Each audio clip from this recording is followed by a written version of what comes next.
welcome to, hey, my friend made a thing, GenCon edition! And I'm talking to Christopher Tang today, who is super awesome, makes amazing games, gives amazing history lessons, knows way too much about everything. So, yeah, if you ever needed to devour someone's brain for knowledge, I suggest this guy. Oh, we don't, because he's my friend. That would be a dick move, I know. I cover my ears if that's the obvious place to go for it. Like, that's definitely the direct access to the brain of the ear. Isn't it? Science. I thought it was like It actually is the nose, but yeah. Yeah. He knows a lot, you guys. So, okay, definitely don't.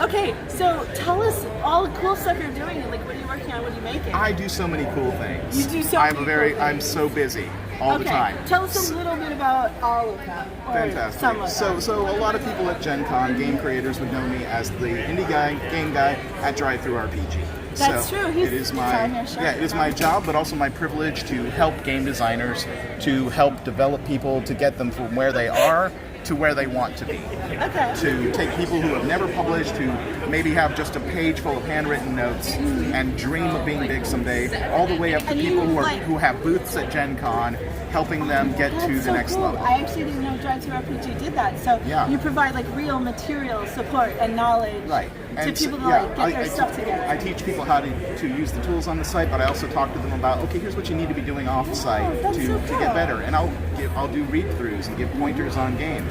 And usually it's pretty obvious. But but sometimes you need an independent third party. A lot of people don't necessarily have access to it. They don't have the material access to get to conventions and do playtests. And sometimes people just need the confidence of like knowing the way forward. Right. Instead of just like, oh, what do? Yeah.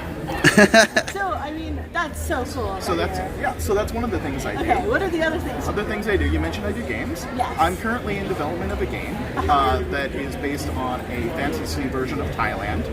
Guys, I heard about this the other day. It is so cool. My father is actually from Thailand, so in a certain level, the genesis of this game is me trying to make a role-playing game about the bedtime stories that I got as a kid. That is so cool, and I think like it kind of reflects what Peter was saying in another interview about how like games are really kind of honing into personal experiences and expanding worlds for people.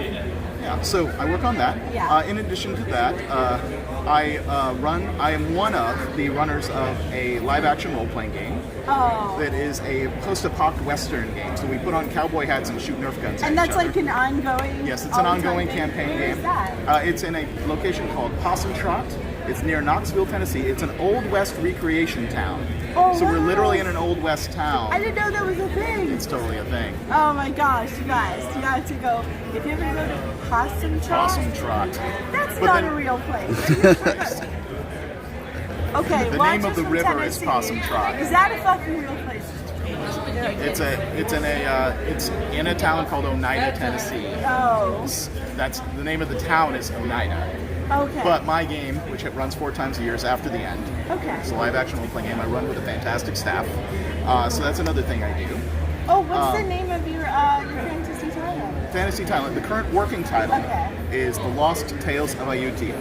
And that sounds really cool. Ayutthaya was the name of the capital city at the time, and the sort of seat of the kingdom.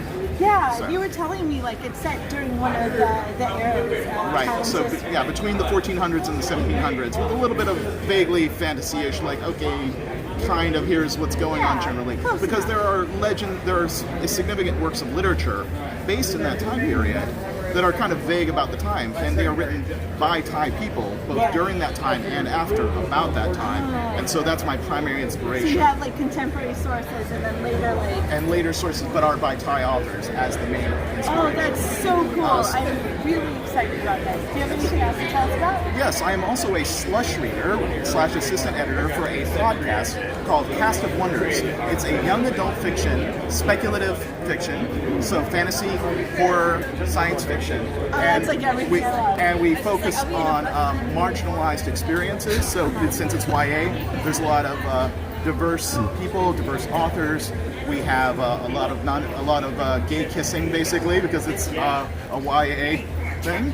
Gay so kissing. so I also work on that project. Oh, that's amazing. I think YA fiction, to be diverse both in creatives and stories, is so important. Because I know, like, growing up as a kid in previous decades, there was always that moment of, like, that person's like me. That, like, someone who has your experiences is so important for kids. And I just started volunteering for a group called Colored Worlds, which is a group to help consult and improve representation of minorities in live-action role-playing. Oh, wow. I'm also a member of the IGDN, which Pete helps run because he's awesome. So basically, he has a huge closet, and it's just all hats. That's how many hats he has. I do have a lot of hats. I imagine you look very dashing in a hat. Oh, check it out, you guys. Confirmed. Wow. I mean, okay. So, is I'm that also a everything, clown. or Anyway. are there like 10 more things to talk about? There's 10 more things, but we'll leave them off for now. Are you actually a clown?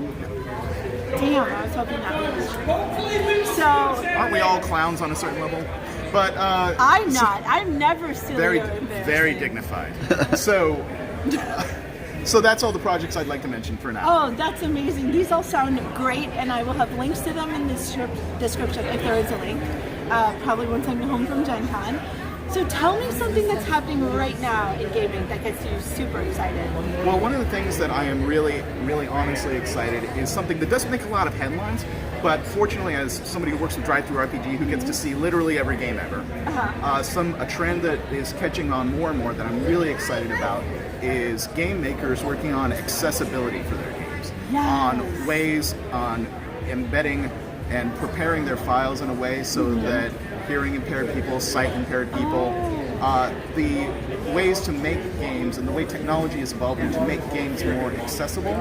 And people, so that is a trend that is starting to rise up, and it not only warms my heart, it makes me really excited for the future of the industry. Yes, there's So game accessibility and creators not just making a great work of art, but making something that everyone can enjoy. Oh man, I remember back in the olden days trying to find a screen reader that my brother could like actually use that would actually work.